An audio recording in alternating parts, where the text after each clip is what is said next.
Hej, z tej strony KJ23.pl. Witam w kolejnym filmie na moim kanale. Będzie to film z nowej serii, podczas której chciałbym Wam przedstawić 75 najlepszych zawodników występujących w polskich ligach żużlowych w 2024 roku.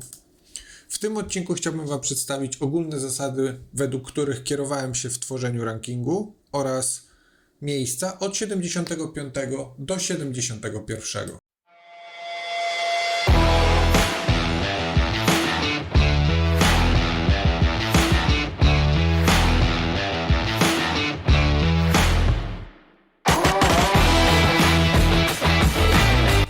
Widzicie przykładową kartę zawodnika. W lewym górnym rogu znajdować się będzie zawsze pozycja w rankingu.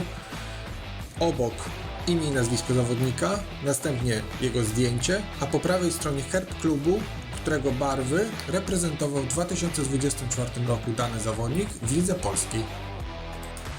W lewym dolnym rogu znajdziecie wyniki z lig polskich. Pokazane są tam średnie za lata 2021-2024 i miejsca, które dany zawodnik zajął według tych średnich. Średnie dla zawodników występujących w pierwszej i drugiej lidze zostały odpowiednio obniżone o pół punkta i 1 punkt zgodnie z zastosowaną logiką. Wszystkie miejsca w rankingu zostały wyznaczone według algorytmu, według którego największy wpływ na wynik miał rok bieżący, troszkę mniejszy rok 2023, a najmniejszy rok 2022. Dwa wyjątki od danej logiki to Rosjanie z polskim paszportem, dla których zamiast 2022 roku wykorzystany został rok 2021 i Benku, który debiutował w 2024 roku w polskiej lidze i jego średnia byłaby zbyt mocno obniżona, dlatego wyniki za 2023 i 2020 dla niego sztucznie stworzono. Kolejna część jest to część poświęcona punktom. Znajduje się ona w samym centrum karty zawodnika. Punkty podzielone są na kategorie, które można również znaleźć w grze Speedway Challenge 2024, czyli start, dystans i technika. Wszystkie punkty dla zawodników obliczane są względem wyników Bartosza Zmarzlika, którego ocena bazowa to 98. Ocena minimalna dla juniora lub zawodnika niejeżdżącego w Polsce w tym schemacie to 49. Wszystkie kategorie mają taką samą średnią bazową, czyli jeżeli zawodnik według obliczeń ma wynik 79, to jego średnie bazowe start, dystans i technika równe są 79. Zawodnicy w rankingu są klasyfikowani według sumy punktów wszystkich trzech kategorii. Jeżeli suma dla dwóch zawodników jest taka sama, brana pod uwagę jest średnia z sezonu 2024, zmieniona zgodnie z logiką, o której mówiłem wcześniej i zależną od ligi, w której dany zawodnik jeździł w roku 2024.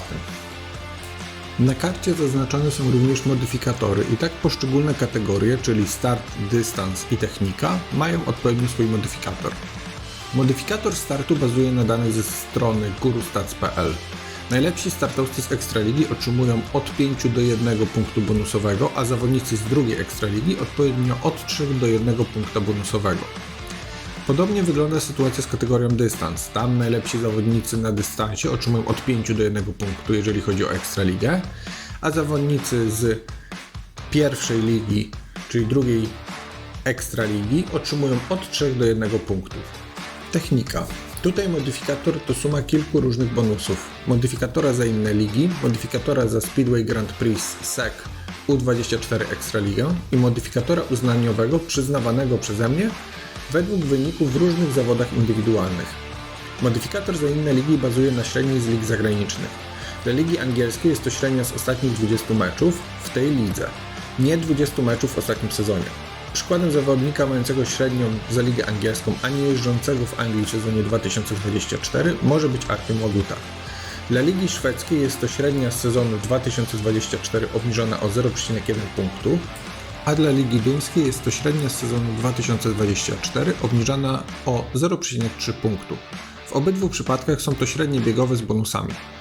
W jaki sposób oblicza się modyfikator od średnich uzyskanych w poszczególnych ligach zagranicznych? Od średniej z danej ligi zagranicznej odejmowana jest średnia uzyskana w Polsce. Jeżeli różnica jest powyżej zera, to znaczy, że zawodnik osiągał za granicą lepsze wyniki niż w Polsce. Na koniec sumuje się poszczególne wartości i następnie według określonego wzoru przyznaje się modyfikator. można uzyskać do 5 punktów modyfikatora. Jeżeli zawodnik nie jeździł w 2024 roku w polskiej lidze, modyfikator obliczany jest w inny sposób i można uzyskać maksymalnie również do 5 punktów. Na przykładzie Jasona Doyle'a widać, jak działa ten modyfikator. Australijczyk w Polsce radził sobie średnio w 2024 roku, lecz w ligach zagranicznych, póki w nich jeździł przed kontuzją, miał bardzo dobre wyniki, stąd też jego modyfikator jest bardzo wysoki. Kolejny modyfikator to modyfikator za Speedway Grand Prix. Obliczany jest on według miejsc zajętych w cyklu. Klasyfikacja tworzona jest według średniej ilości punktów do klasyfikacji mistrzostw zdobytych na jedną rundę Grand Prix, w której zawodnik brał udział. Jeżeli zawodnik przejechał mniej niż połowę turniejów, to jego modyfikator zmniejsza się o 1. Dla przykładu Jason Doyle mógł uzyskać modyfikator za Grand Prix w wysokości 4 punktów, ponieważ jego średnia z tych kilku turniejów, w których startował była bardzo wysoka, więc porównując jego ranking uzyskany na podstawie średnich w ligach polskich do tego, jakie miejsce zajmował w klasyfikacji Grand Prix, zyskałby bardzo dużo punktów. Jednak przez to, że przejechał mniej niż połowę rund, nie otrzymał bonusa w wysokości 4 punktów, tylko w wysokości 3 punktów.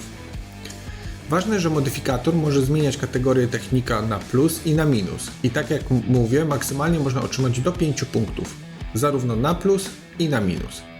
Innym dobrym przykładem jest Bartosz Marzlik, który jest zawodnikiem w rankingu lig polskich zajmujący miejsce bardzo wysoko i wygrał Grand Prix. Jednak mimo tego nie uzyskał modyfikatora, ponieważ różnica między miejscami, które zajął ostatecznie Bartosz, a jego miejscem w Grand Prix była zbyt mała, żeby dostać jakiekolwiek punkty. Kolejny modyfikator do techniki przyznawany jest za SEC.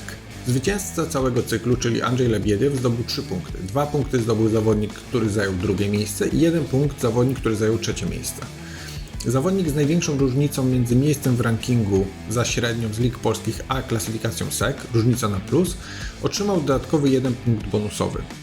Ostatni modyfikator związany ze średnimi to modyfikator za Ekstraligę U24. Tutaj najlepsi zawodnicy, czyli top 2 zdobyli 3 punkty, miejsca 3-5 2 punkty, a miejsca 6-10 w klasyfikacji punktowo-biegowej 1 punkt. Jest to wysoki modyfikator dla juniorów i zawodników U24, mający na celu wyróżnić tych zawodników na tle innych młodych żużlowców. Nie wpływa on jednak tak znacząco na to, jakie miejsce dany junior bądź zawodnik U24 zajął w ostatecznym rankingu. Ostatni modyfikator to modyfikator uznaniowy i tutaj dodatkowe punkty zarówno na plus jak i na minus przyznawane są za indywidualne Mistrzostwa Polski, indywidualne Mistrzostwa Polski juniorów, indywidualne Mistrzostwa Świata juniorów, podium Speedway Grand Prix. W trakcie sezonu dodawane były też punkty wynikające z indywidualnych mistrzostw Ekstraligi, z drużynowych mistrzostw świata bądź mistrzostw wybranych krajów. Jako przykład można podać sytuację z przyszłego roku, ponieważ w styczniu 2025 roku odbywać się będą Mistrzostwa Australii i bonus wynikający z zostania mistrzem tego kraju będzie jeszcze wliczał się w pierwsze rankingi na rok 2025.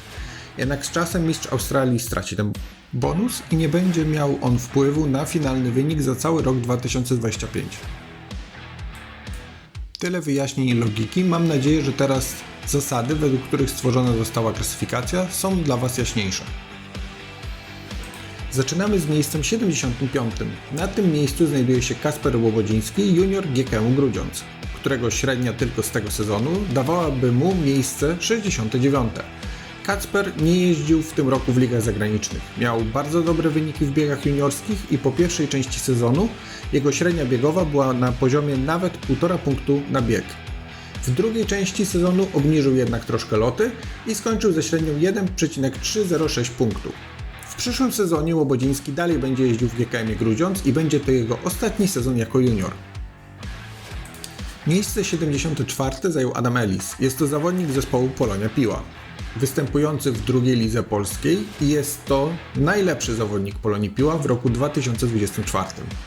Adam dodatkowy bonus punktowy otrzymał za jazdę w innych ligach. W Danii i w Szwecji jego średnia była niższa niż w Polsce, jednak średnia z Anglii, gdzie w tym roku jeździł dla zespołu Ipswich Witches, wystarczyła na 2 dodatkowe punkty modyfikatora. W przyszłym roku Ellis dalej będzie zawodnikiem jeżdżącym w drugiej lidze polskiej i będzie startował w Starcie Gniezno. Miejsce 73 zajął Wiktor Lampard. Jest to zawodnik z pozycji U24 w klubie Apator Toruń. Według Gurustats.pl Wiktor Lampard osiągnął najgorszy wynik na dystansie w PGE Ekstralidze. Jego średnia w porównaniu z poprzednim rokiem poszła w dół i widać też, że każdy kolejny rok jako senior w jego wykonaniu jest gorszy. W 2021 roku, gdy jeździł dla Motoru Lublin jako junior, jego średnia była na takim poziomie, że w obecnym sezonie dałaby mu miejsce w top 25 całego rankingu. Wiktor Lampard jeździł również w Anglii, gdzie zdobył odrobinę lepszą średnią niż w Polsce i naprawdę niewiele zabrakło mu do bonusa. W przyszłym roku zawodnik przenosi się z Torunia do Częstochowy i będzie to jego ostatni rok jako zawodnika U24. Będzie to bardzo ważny rok dla Wiktora Lamparda, gdyż jeżeli nie poprawi swoich wyników, może być mu bardzo trudno otrzymać kontrakt seniorski na rok 2026 na poziomie PGE Ekstraligi. Miejsce 72 zajął Jonas Seifert-Salk. Był to zawodnik kategorii U24 Wilków Krosno, jeżdżący w drugiej Ekstralidze. U Seifert-Salka zauważalna jest duża obniżka w porównaniu z poprzednim sezonem, gdy jeździł w zespole z Poznania. Do połowy tego sezonu wyniki Jonasa były porównywalne do zeszłego roku, ale druga część sezonu to duży zjazd w dół. Duńczyk jeździł też w swojej ojczyźnie, jednak z wynikami jeszcze gorszymi niż w Polsce. W przyszłym sezonie Seifert-Salk schodzi poziom niżej i przenosi się z Wilków Krosno do Polonii Piła, zespołu z Krajowej Ligi Żużlowej. Najlepszym zawodnikiem Landshut Devils w sezonie 2024. Był też jednym z najlepszych zawodników w całym KL-żecie. Nilsson otrzymał również bonus za inne ligi. W Szwecji osiągnął średnią na poziomie 1,548 w zespole Smederna Eskilstuna. Kim Nilsson jako rezerwowy występował również w Grand Prix, jednak startów było za mało, żeby klasyfikować go do możliwego bonusa, a wyniki były poniżej oczekiwań samego zawodnika. W przyszłym roku, pomimo początkowych trudności w znalezieniu klubu, Kim dalej będzie ścigał się w zespole Landshut Devils na trzecim stopniu rozgrywek w Polsce. I to by było na tyle. W kolejnych filmach postaram Wam się przedstawiać kolejne miejsca z rankingu, a teraz możecie jeszcze zobaczyć ostatnie 5 miejsc, które Wam przedstawiłem, czyli miejsca 71 do 75 na grafice. Jeżeli uważacie bądź macie jakiekolwiek spostrzeżenia na temat klasyfikacji bądź filmu, zapraszam do sekcji komentarzy, gdzie możecie podzielić się Waszymi uwagami. Bardzo dziękuję za obejrzenie tego filmu i proszę, jeżeli ten film Wam się spodobał, żebyście udostępniali go innym osobom, które według Was mogłyby być zainteresowane tym tematem lub są zainteresowane tematyką żużlową i chciałyby się dowiedzieć, jak będą wyglądać kolejne miejsca.